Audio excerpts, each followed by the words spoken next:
You woke up this morning and the first thing you did was reach for your phone. You didn't pray. You didn't plan.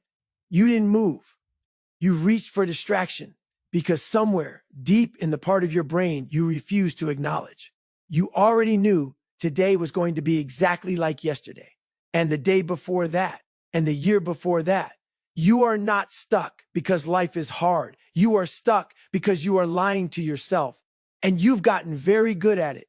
Stay with me, because what I'm about to say is going to crack something open in you, and you're either going to run from it or you're going to use it. I want you to think about the last time you truly committed to something. Not the last time you said you were committed, not the last time you posted about it, not the last time you told your friend, yeah, I'm really going to do it this time. I mean, the last time you were actually in it. No exits, no backup plan, no version of yourself that could crawl back to comfort if it got hard. Can't remember? That's not a coincidence. That's the pattern. Here's what nobody tells you about excuses. And I mean nobody, because it's uncomfortable to say out loud. Excuses are not a sign of weakness. They are a sign of intelligence misdirected. You are smart enough to build an airtight case for why you can't, why now isn't the right time, why this particular version of the plan won't work, why you need just a little more preparation. You are not dumb. You are dangerously clever, and your brain has turned that cleverness against you. Every morning you wake up with intention. Something in you knows what needs to happen. There's a flicker, small, real, alive. And then the machine starts, the negotiation machine. I'll start Monday. I'm too tired today. I don't have the resources yet. The timing isn't right. And the machine wins again, not because it's stronger than you, but because you've been practicing that negotiation every single day for years. You've trained yourself to lose before the war even begins. This video is the end of that negotiation. I'm going to show you exactly how the trap is built, how you keep rebuilding it yourself, and the only way you get out.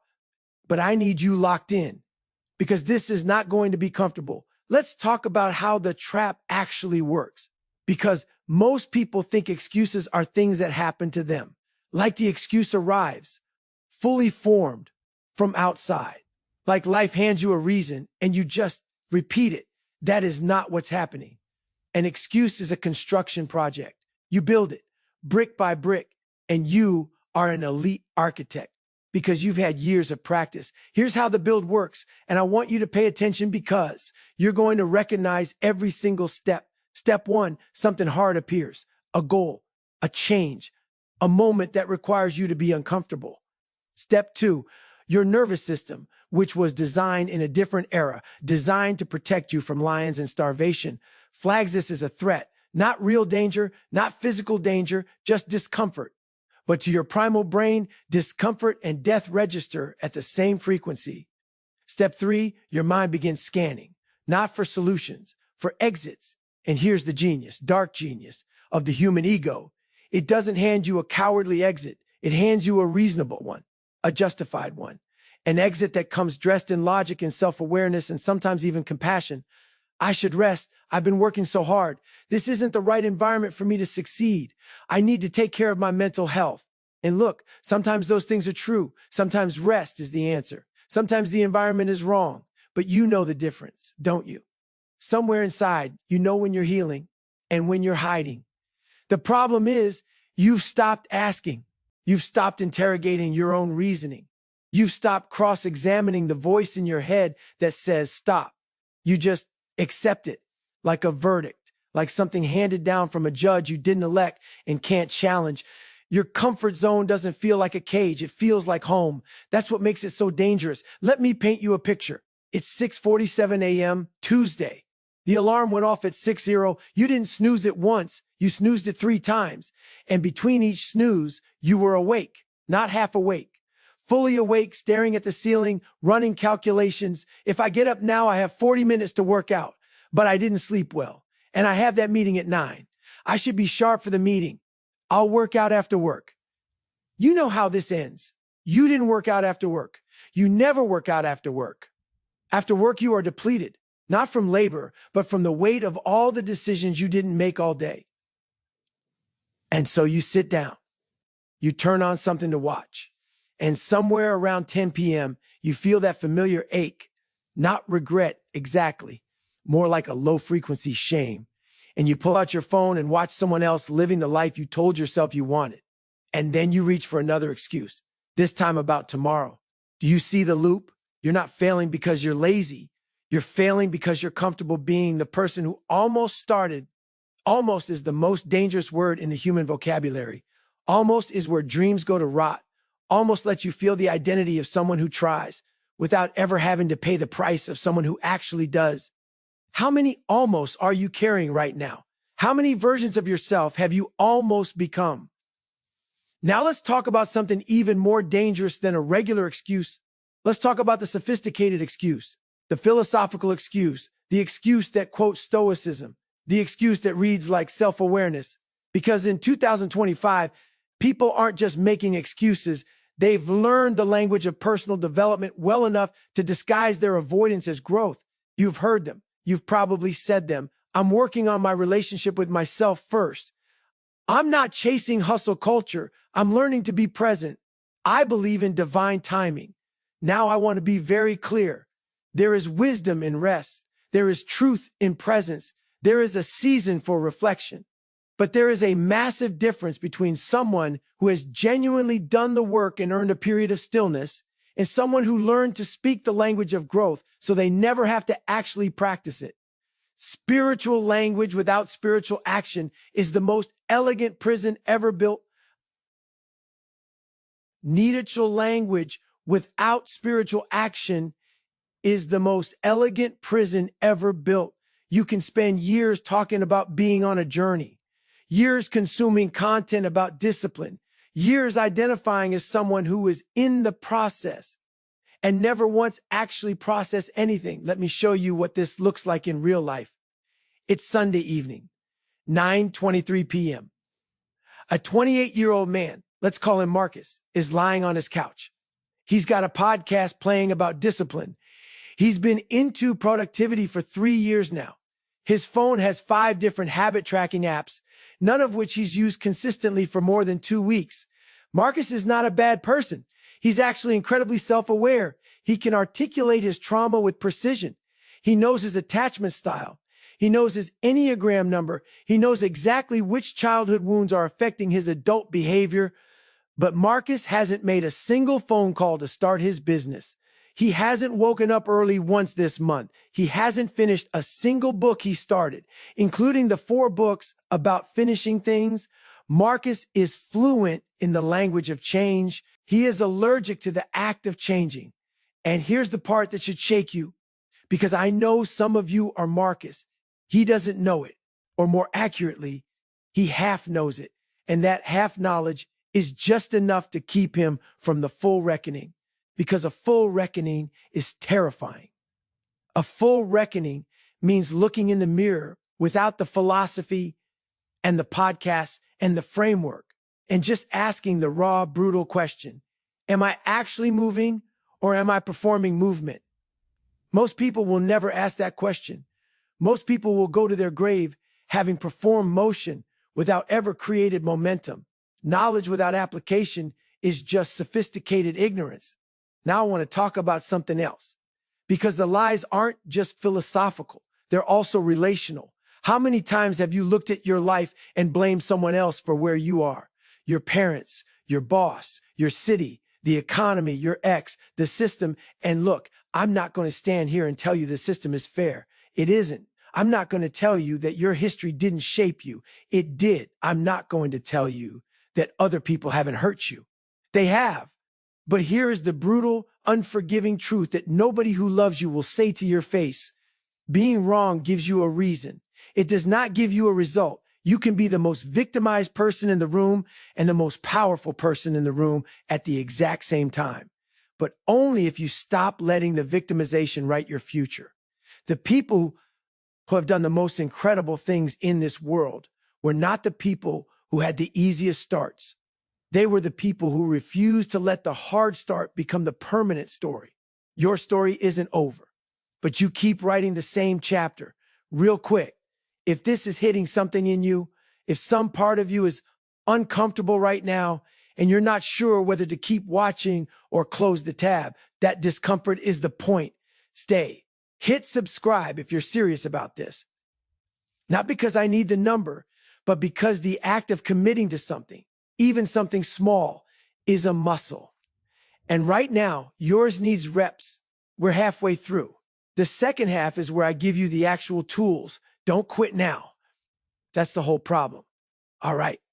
We've diagnosed the infection. Now we operate. I'm going to give you 4 rules, not suggestions, not frameworks, not things to consider, rules. The kind you enforce on yourself like your life depends on it. Because it does. Rule 1, burn the boat. Command, eliminate your backup plan. Today, reality check. You are still failing because you have a comfortable exit available. Somewhere in your mental architecture, there's a door marked, or I could just not. That door is the problem, not your discipline, not your schedule, not your resources. The door, when Hernan Cortez arrived in Mexico in 1519, he ordered his men to burn the ships, not because he was cruel, because he understood something fundamental about human psychology. We do not truly commit until retreat is impossible. You are not committed to your goal. You are interested in your goal. And interest evaporates the moment difficulty arrives. Commitment doesn't. The difference between the person who changes their life and the person who talks about changing their life is not talent. It is not timing. It is not even work ethic in the traditional sense. It is the moment they made the exit unacceptable. So here's your action. Identify the one thing you keep allowing yourself to escape from. The gym you keep skipping, the business you keep planning, the conversation you keep avoiding, the standard you keep lowering. Now remove the exit. Tell someone. Put money on the line. Create a consequence that makes failing more painful than the discomfort of showing up. Stop giving yourself a way out and watch how fast you find a way through. Rule 2, audit the voice. Command, cross-examine every thought that tells you to stop. Reality check. You treat the voice in your head like it's God. It's not. It's a pattern, a deeply grooved neural pathway carved by years of choosing comfort. It sounds like you. It reasons like you, but it is not for you. Here is what you need to understand about the voice that says stop, rest, wait, not yet. It has never had a good outcome in mind. Every single time you've listened to it, every time you've skipped the session, avoided the call, delayed the decision, you didn't feel better. You felt quieter for a moment, and then you felt worse. The voice that tells you to quit has never once made your life better. Stop treating it like a trusted advisor. So here's what you do, and I mean literally, physically do this. When the voice shows up, interrogate it out loud if you have to. Ask it, what is the actual cost of doing this? What am I actually afraid of? Is this logic or is this fear wearing logic's clothes? 9 times out of 10, the voice will have no answer because the voice is not rational. It is primitive. It is a survival mechanism running a 21st century life. You are smarter than your instincts. Start acting like it. Rule 3, suffer with intention. Command, choose your hard now before life chooses it for you. Reality check, you are going to suffer. There is no version of your life where suffering is optional. The only question is whether you suffer on your terms or on life's terms. Picture a man, 54 years old. He spent his 30s telling himself he'd get healthy when things calmed down. His 40s telling himself he'd start the business when the kids were older. His 50s sitting in a doctor's office being handed a list of conditions that developed quietly while he was busy being comfortable. He suffered. He suffered greatly. But he suffered passively. He suffered from the accumulation of choices he never made. And that kind of suffering, the suffering of a life unlived, has no nobility, no growth, no end result. The man who wakes up at 5 a.m. and runs in the cold suffers too. But his suffering has direction. His suffering is building something. Every step in the dark is a brick in the wall of who he's becoming. The pain of discipline weighs ounces. The pain of regret weighs tons. You pick. But you do have to pick. Suffering with intention means you look at the hard thing, the workout, the difficult conversation, the financial sacrifice, the social withdrawal required to build something real, and you walk toward it on purpose. You stop flinching. You stop negotiating.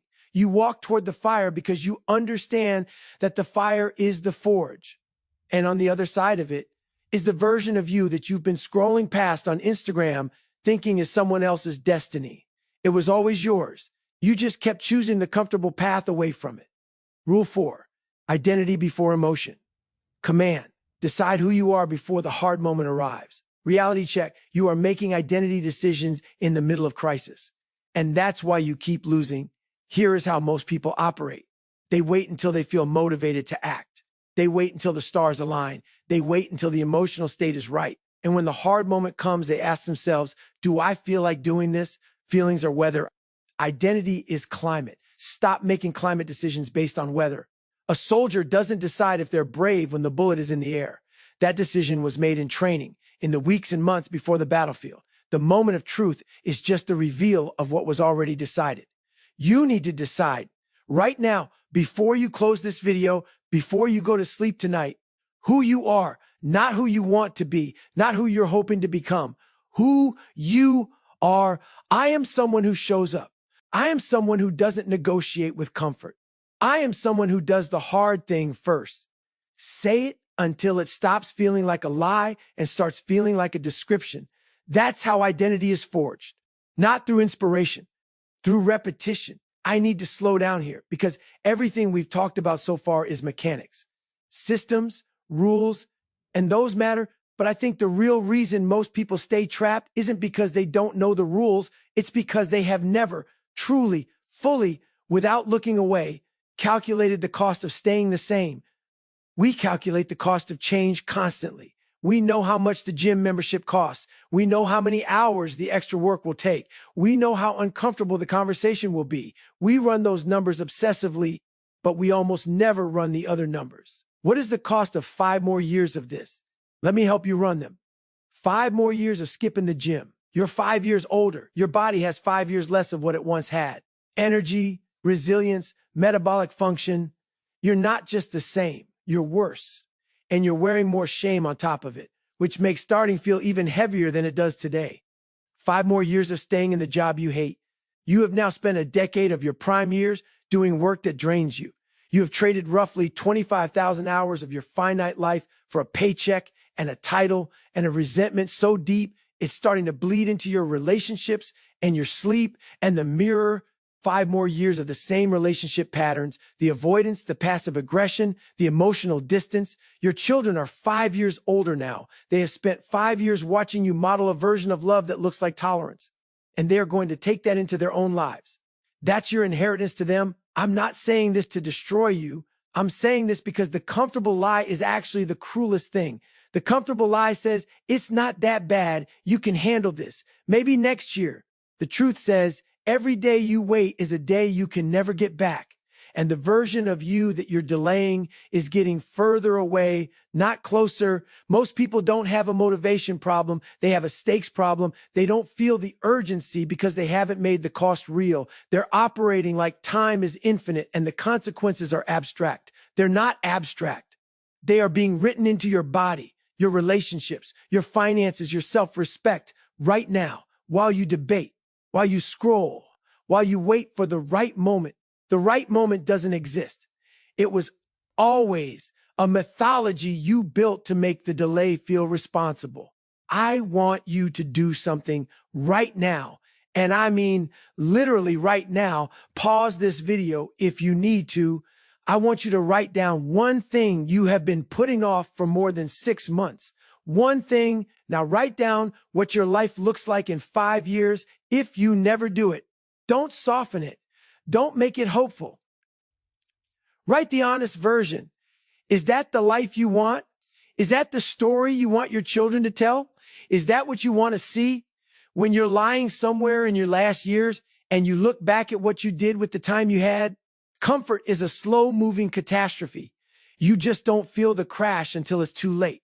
Here's what I know about the human spirit, having studied people who have come back from nothing, people who rebuild after addiction, after incarceration, after total financial collapse, after losing everything they thought mattered. The ones who made it back didn't have more resources. They didn't have better circumstances. They had a reckoning, a moment where the truth became undeniable. where the cost of the lie became greater than the pain of the truth. I'm trying to give you that reckoning today, so you don't have to wait for life to hand it to you in a way you can't refuse. Now, I need to talk to the part of you that still remembers, because I genuinely don't believe that you have always been this version of yourself. There was a time when you were fearless, when you tried things without a guarantee, when you started something with no proof it would work and you did it anyway, not because you were naive, but because you hadn't yet learned to fear failure more than you loved the attempt. Somewhere along the way, something happened. Maybe it was a failure that felt too public. Maybe it was a person who told you that you were reaching too high. Maybe it was just a slow accumulation of small surrenders, so gradual you didn't notice the mountain becoming a molehill and then becoming a hole. But here's the thing about that original version of you. It didn't disappear. You buried it. And it's still breathing under there. I think about the people who have done the most extraordinary things, and almost universally they describe a moment, not of sudden inspiration, not of perfect circumstances, but of retrieval. A moment where they reached back through the years and grabbed something they had put down, a standard, an identity, a refusal to be defined by the gap between who they were and who they knew they could be. That moment is available to you, not next year, not when your situation changes, now. Because here's the raw truth about identity resurrection. It doesn't begin with achievement. It begins with decision. The achievement is just what happens after the decision is made and held long enough. You don't have to believe you can do it yet. Belief is a result of evidence. Evidence is a result of action. Action is a result of decision. Decide first. Let everything else follow. I want to talk about one more thing before we close, and it's the thing most motivation content completely ignores. The people around you. You have people in your life right now who benefit from your small version, not maliciously, often unconsciously. But there are relationships built on the implicit agreement that you won't outgrow the box you've been put in. Friends who need you to stay stagnant so they feel less exposed by their own stagnation. Family members whose identity is partially built on knowing exactly who you are and what you'll never become. When you start to change, and I mean really change, not post about it change, some of those people will be uncomfortable. Some of them will push back. Some of them will call it ego, arrogance. You're different now. Let them. Growth is not a group project. The most dangerous version of staying small isn't the one imposed by your own fear. It's the one maintained by your desire to keep everyone around you comfortable. It's the sacrifice of your potential on the altar of other people's approval. You have one life. One. Not a trial run, not a simulation. This is it. And you are spending it daily, deliberately, systematically, making yourself smaller so that other people can feel bigger. That ends now. Not because you owe them nothing. You might owe them a great deal. But you owe yourself the chance to become everything you are actually capable of becoming.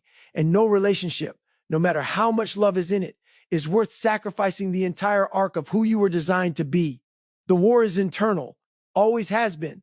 And the enemy isn't laziness. It isn't circumstance. It isn't other people. The enemy is the comfortable story you keep telling yourself about why now is not the time. Intense, building to climax. The time is now, not because the conditions are perfect. They're not because you're ready. You're not because you have all the answers. You don't.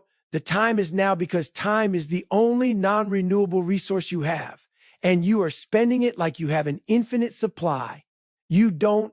Every person who ever did something extraordinary started from exactly where you are right now, uncertain, imperfect, afraid, and out of excuses. The only difference is they moved anyway. Fear is not a stop sign. It's a compass. It points directly at the thing you most need to do. So here's what I want from you. And I mean this as a challenge, not a request. Before this video ends, you are going to make one decision, one real decision, not a note in your phone, not a mental note, a real decision with a real action attached to it. What is the one thing that your best self has been waiting for you to finally do? Do that today. Not because it will be perfect, because it will be real. And real is how the resurrection begins. I'm going to say something to close this out that I need you to sit with, not file away, not like Sit with the version of you that makes excuses, the negotiator, the delay artist, the master of almost. That version has had its time. It kept you safe. In its own distorted way, it thought it was protecting you, but it was protecting you from the exact things that would have made you whole, from the hard conversation that would have saved the relationship, from the uncomfortable discipline that would have built the body, from the terrifying leap that would have built the life.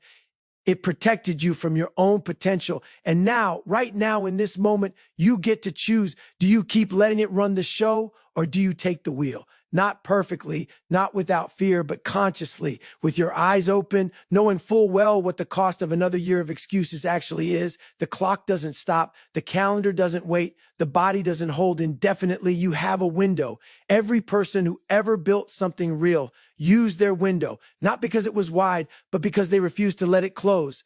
Don't let yours close. Don't let them bury you with a potential that never became reality. Don't let the eulogy be about what you almost did. The world doesn't need another person who is going to do something incredible. The world needs you to actually do it. So get up, get moving. Stop negotiating with the voice that's kept you small. Stop performing growth and start practicing it. Stop giving your best hours to distraction and your worst hours to the things that matter most. You have been your own jailer for long enough. The door was never locked from the outside. Your mindset is your most powerful weapon. Now go use it.